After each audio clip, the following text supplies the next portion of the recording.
This show feels a bit like Shakespeare to me. There's lots of great themes, symbolism, drama, dialogue. I enjoy the show a lot, and I think it's going to get even better. However, like when I consume Shakespeare, which is basically never, sometimes the characters feel two-dimensional, or not fleshed out, almost like they're pieces on a chessboard for the writer to move around to make the plot interesting. It's much harder for me to type the characters in hot D, and yes, that is how we will refer to it, than it was at this stage in Season 1 of Game of Thrones, at least to me. There are reasons for this, and it's not something I mind, but it does make typing them slightly more difficult. But let's do it anyway.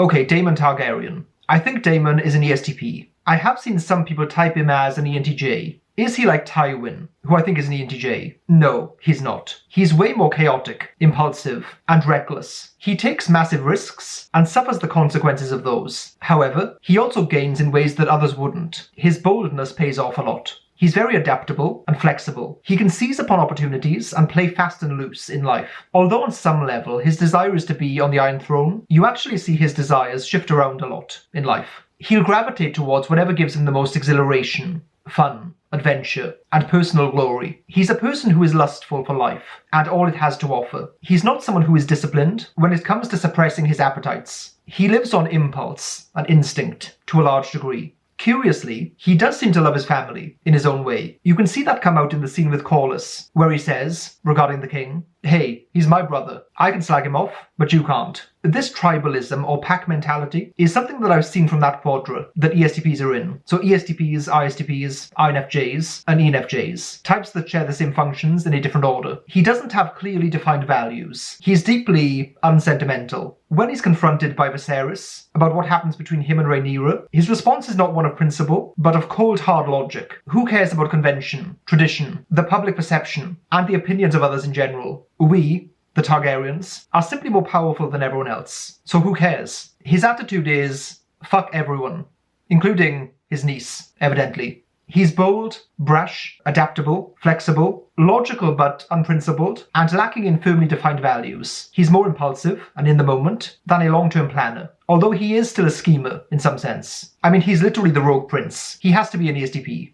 Okay, King Viserys. I think Viserys is an ISFJ. When you're typing fictional characters, you encounter mature, undeveloped, strong, weak, etc. versions. I think Viserys, like many of George Martin's characters, is a mixture of these things. I wouldn't say that Viserys is an unhealthy ISFJ, but rather a person who is in a position they aren't suited to, and therefore has that unhealthiness manifesting much more. That is not to say that ISFJs are not well suited to being leaders. In fact, in my series on leaders of each type, when I get to that episode, arguably the greatest leader of all time is an ISFJ. But anyway, Viserys is overly cautious and highly skeptical of novel approaches and taking big risks. When Rhaenyra recommends a show of strength against their enemies by flexing the fact that they have dragons, he's kind of reluctant to do that because he doesn't want to stir up trouble. When Daemon says that they should simply ignore tradition since they're more powerful than everyone else and they are the exceptions to the rule, he kind of dislikes that and finds it unacceptable. Viserys' prerogative in the show is to maintain things as they are. He's an upholder of the status quo. He also wants to maintain harmony, both interpersonally but also at the level of the realm and Seven Kingdoms. That happens to be extremely logical too, since there's been relative peace for a long time under the previous king, Jaehaerys. He wants stability and security for the realm. So basically, he's in the right. ISFJs have NE as their inferior function. This means that their more innovative, novel, and transformative ideas are going to be in service of things like stability, security, structure, control, safety, steadfastness, reliability, and so on. Their NE is in service of their SI. Therefore, Viserys is also an innovator when it serves his main aim. He's willing to make the radical move of naming his daughter as his successor because he thinks that will be the best move for stability and peace. Completely overturning tradition is totally fine for him when it's necessary, but innovation and risk-taking for its own sake, or for what he deems to be lesser reasons, is unacceptable. He seems like someone who doesn't play the Game of Thrones, out of preference. You do see though that when he reaches that boiling point, such as when firing Otto, he reveals that he's much more aware of Otto's machinations than you would think. He sees what's going on. He sees the moves that people are playing. It's just that he hates that side of things. It's the necessary evil of being king that he doesn't want any part of. So ISFJ for Viserys. Okay, let's do Otto Hightower, played by a fellow Welshman. I think Otto is an INTJ. Otto is a schemer, someone who is happy to make plans that span very long periods of time. He's a shrewd and calculating political operator. He does fall into that cold INTJ semi-villainous mastermind trope quite well. Otto is ambitious and is happy to dedicate himself solely to those ambitions, some of which are obvious, such as the elevation of his house and his family's stature, but others are more secretive, such as a potential conspiratorial plot with the Maesters to bring down the Targaryen dynasty and possibly kill off the dragons. Many people liken him to Tywin, which makes sense. It's just that he's more reserved and self-contained. He seems like someone who conserves his energy, rather than being full-on, like ENTJs. He doesn't seem like the type who would burn himself out. Instead, he has more of a slow-burning energy, where his mind is always ticking away. I think you see the contrast between him and high SE users. In his exchanges with Daemon, he sees the barbs and roasts as pointless and irritating. It's like Daemon wins in the moment, then Otto wins behind the scenes, strategizing. He's the hand of the king, and he seems to be a competent and effective one. To be able to do that role well, it would help to be very organizationally capable, which he is. Mastering all the various systems, the workings of governing, the finances of the kingdom, balancing both the day-to-day requirements and also the high-level political considerations. He does all this pretty effortlessly. He runs into issues when it comes to the interpersonal side of things. He rarely utilizes charm or even friendliness. He comes across as stern and austere. He doesn't exactly radiate warmth. I think this is why INTJs seem more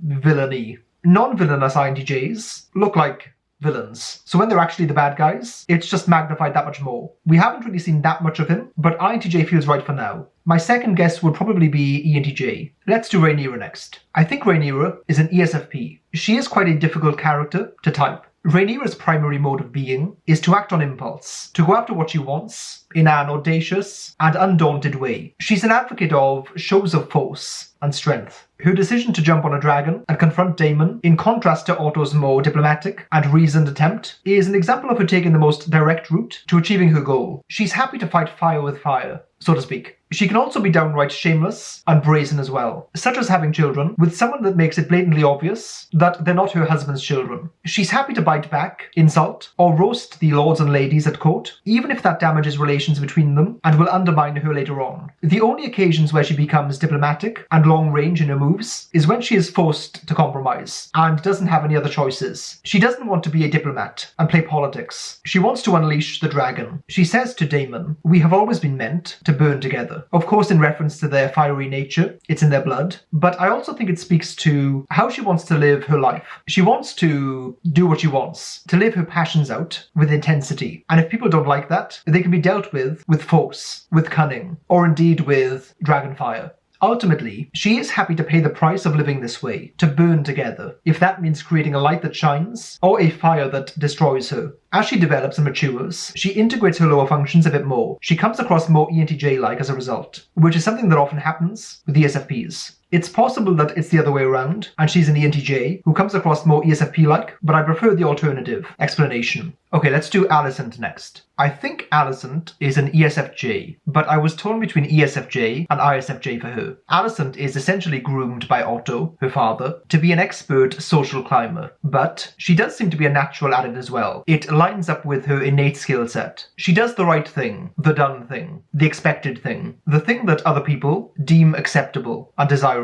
She is a paragon of social acceptability and navigates the interpersonal realm quite seamlessly and elegantly. She only deviates from this and becomes unhinged when she reaches that limit of being disrespected, when her good and giving nature is taken for granted. To me, this is an archetypical ESFJ thing to experience. It happens for both the FE Dom types actually, so ENFJs as well. As FE dominant types, they can manage relationships expertly and make perfect courtiers, or indeed royalty too. She is sent by Otto to charm and somewhat seduce Viserys. It's hard to tell how much she's even aware of this goal of Otto's, but still, she succeeds. There is an interesting dynamic between these two. Otto, I think, is an IDJ, so an NI Dom, and ESFJs have NI as their blind spot. Of course, he's her father and raises her in a certain way, but she does tend to trust his NI and its far-reaching long-term vision kind of blindly. When he says that Rhaenyra, for example, will inevitably come for her kids in a future succession battle, she believes him. She trusts in his predictions. I think he believes in them too. It's sincere, but it still amounts to planting ideas in her head that she acts upon. INTJs have Effie as a blind spot, which is her dominant function. So she compensates for him by being the charmer, the person who is socially smooth, and can do the optics part of politics. So it's kind of an unlikely but effective duo. I was torn between ESFJ and ISFJ for her. ESFJ feels a bit weird because she doesn't come across as majorly extroverted. At times, it seems like she has a preference for one-on-one interactions. But ISFJs tend to dislike chaos and disruption. The fast-moving and duplicitous world of political maneuvering is very off-putting to them for this reason. When things start to become ultra-fluid, where the terrain is shifting constantly, it can throw them off.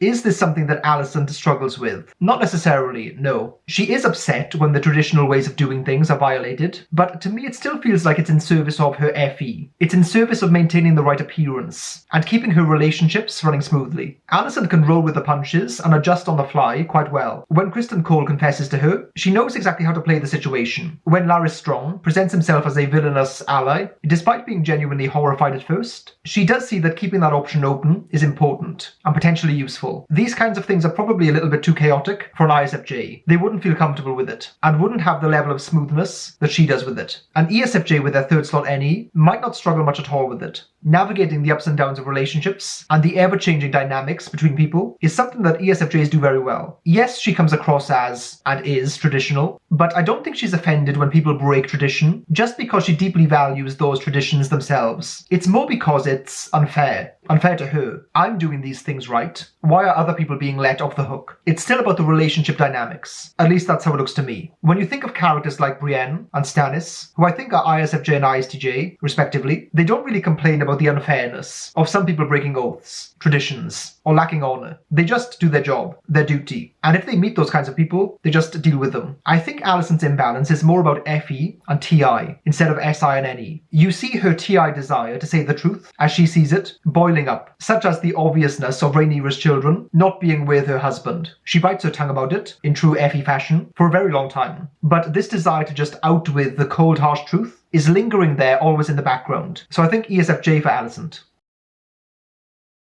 Okay, Laris Strong. There's quite a few characters in the show that at the moment don't really have enough info to type them. If other characters go on to be more prominent and become main characters, I'll make a follow-up video. So there isn't really enough information to type Laris. Even in the books, he's known as being quite enigmatic and mysterious. But I do lean towards INFJ, based on basically nothing. It's kind of funny because lots of magical characters in the A Song of Ice and Fire world come across like intuitives. I think it's just a funny correlation that occurs because they're less grounded often and in their heads more, or some imaginary world. The reason I mention this is because I'm fairly confident that Laris is a magical character in some way. Either he's able to walk into animals, such as the rats you often see. The rats could also just be symbolism for corruption and rot as well. Or more likely, he's using the weirwood trees like Bran does. There's no way he could know the information he does from just spies alone. He has some advantage. I think there's some visual clues in the show as well that point to this. There's one scene between Alicent and him where he starts talking but is still off screen, and they have that weirwood tree in shot right next to her, almost like the tree itself is speaking in his voice. Also, that tree isn't there in the books. The showrunners added it, maybe at George's request actually, or just to hit home this idea that someone is listening or observing through that tree. Lots of important conversations happen there after all.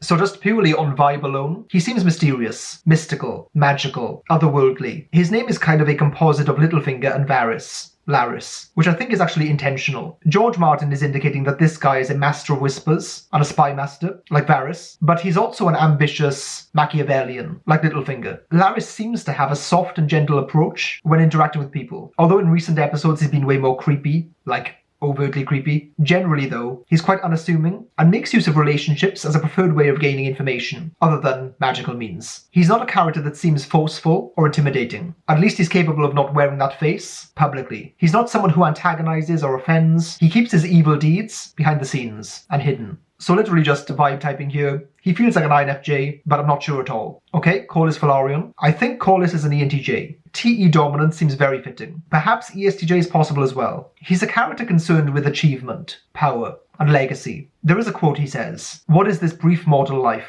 if not the pursuit of legacy? History does not remember blood, it remembers names." That speaks to someone who is ambitious, but also of someone who wants to be seen and remembered as such. ENTJ Enneagram 3 would fit quite well. The appearance of legacy is something that, at least in this instance, matters more to him than actual legacy, i.e., people with his name succeeding as opposed to his actual genetic family succeeding. He is also a famed adventurer, someone who is willing to strike out in a bold way, to take big chances and risks. I can see him having third slot SE and using that adaptable nature to his advantage. He's not someone who took the approach of maintaining, ruling, and building in a more SI kind of way. Instead, he let loose and explored the world, trusting that he'd have the versatility to navigate any literal and metaphorical storms. He is not an emotional guy. In fact, he seems a bit repressed in that regard. In his scene with Rhaenys, his wife, where she's kind of saying, listen, drop the act for a second and be emotionally raw with me, it's not easy for him. He still comes across as quite cold and calculating. He obviously cares for his family deeply, but his way of expressing that is not through displays of emotionality. His general demeanour fits well with the ENTJs as well to me. He's usually all business, he's pretty charismatic,